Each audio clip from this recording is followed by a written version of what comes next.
Shalom saudaraku yang dikasihi dan diberkati Tuhan. Selamat malam. Apa kabar saudara malam hari ini?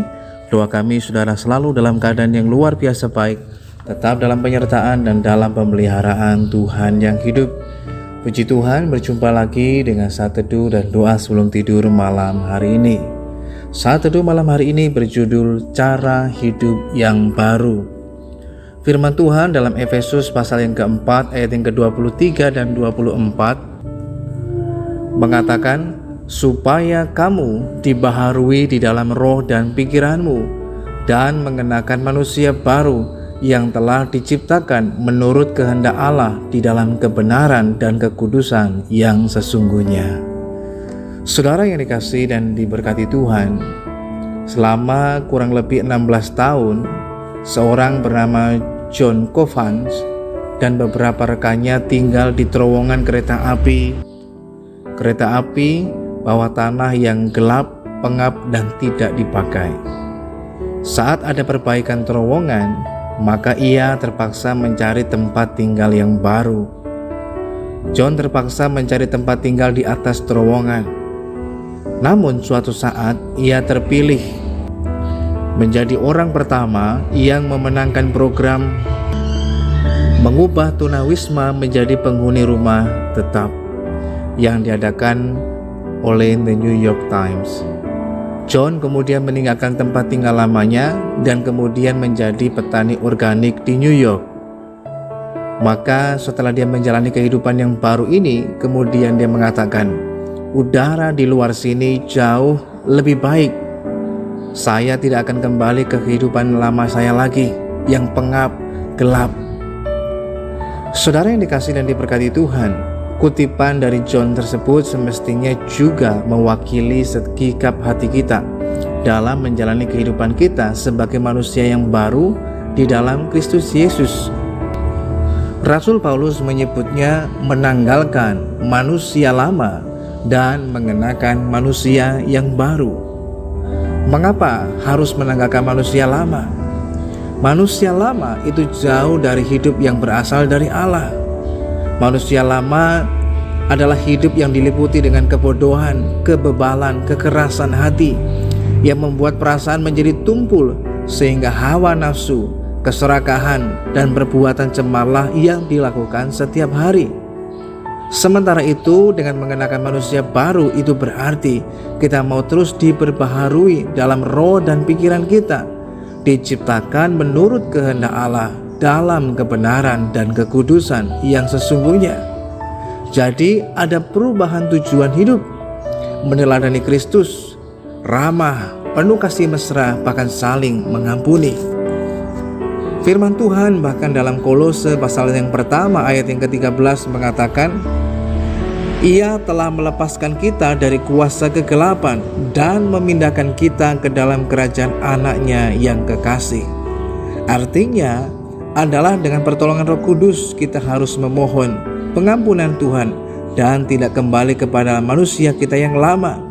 Sadarilah bahwa anak-anak terang tidak akan merasa betah untuk tinggal di dalam kegelapan. Seperti yang tadi dikatakan oleh John Covance, saya tidak akan kembali lagi ke sana. Demikian pula dengan kehidupan setiap kita.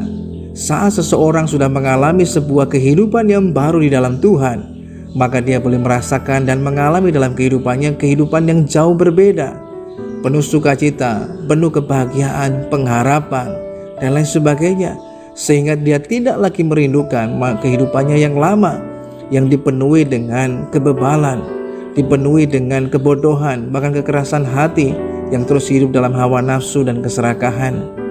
Tetapi ketika kita hidup di dalam kehidupan yang baru, disitulah kita akan terus mengalami perubahan secara progresif. Hari demi hari, waktu demi waktu, kita terus dibaharui dalam roh dan pikiran kita, sehingga kita mengalami penyempurnaan di dalam Tuhan, pengudusan dan pembenaran di dalam Tuhan yang sepenuhnya. Dan untuk itulah kita semuanya dipanggil. Dengan kehidupan yang baru itulah, maka kita akan mendapatkan sesuatu hal yang berbeda. Hidup kita berkenan kepada Tuhan. Hidup kita pun dapat menjadi berkat bila kita hidup dengan kehidupan yang baru. Oleh karena itu, malam hari ini saudaraku yang dikasihi Tuhan, sebagai orang yang percaya kepada Tuhan, mari mulailah dengan cara hidup yang baru.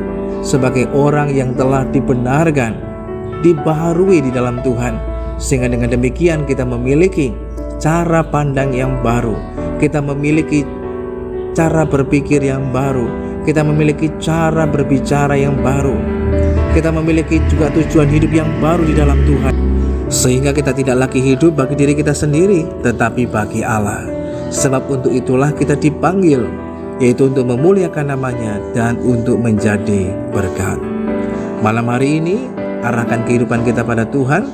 Mari tanggalkanlah segala sesuatu yang lama dalam kehidupan kita dan mengenakan manusia yang baru di dalam Tuhan, agar hati kita, roh kita, pikiran kita terus dibaharui di dalam Kristus Yesus Tuhan. Mari kita berdoa. Bapa Surgawi, kami mengucap syukur lagi kepadamu Tuhan malam hari ini untuk kasih dan anugerah-Mu. Kami boleh merasakan pemeliharaan Tuhan yang begitu luar biasa dalam kehidupan kami. Kami belajar malam hari ini melalui kebenaran firman Tuhan, agar kami memiliki cara hidup yang baru di dalam Tuhan. Hidup yang baru sebagai manusia yang telah dibenarkan oleh Tuhan, yang terus mengalami pembaharuan dalam roh dan pikiran kami, sehingga hidup kami adalah hidup yang makin hari makin berkenan dan memuliakan nama-Mu, serta menjadi berkat bagi banyak orang, terang bagi dunia ini Tuhan. Terima kasih Tuhan yang baik, kami menyerahkan lagi seluruh kehidupan kami dalam tangan Tuhan. Tuhan kiranya menyatakan penyertaan dan perlindungan-Mu. Sebentar kami akan tidur dan beristirahat. Terima kasih Tuhan yang baik. Di dalam nama Tuhan Yesus kami berdoa dan mengucap syukur kepada Tuhan. Haleluya. Amin. Tanggalkanlah manusia yang lama dan kenakanlah manusia yang baru di dalam Tuhan, sehingga kita mengalami pembaharuan di dalam roh dan pikiran kita, makin mengalami perubahan hidup menjadi serupa dengan Kristus Yesus Tuhan. Hidup yang memuliakan namanya, tapi hidup yang menjadi berkat bagi banyak orang. Selamat malam, selamat beristirahat. Tuhan Yesus Kristus memberkati kita semuanya. Dan sampai berjumpa lagi dalam saat teduh dan doa sebelum tidur yang selanjutnya.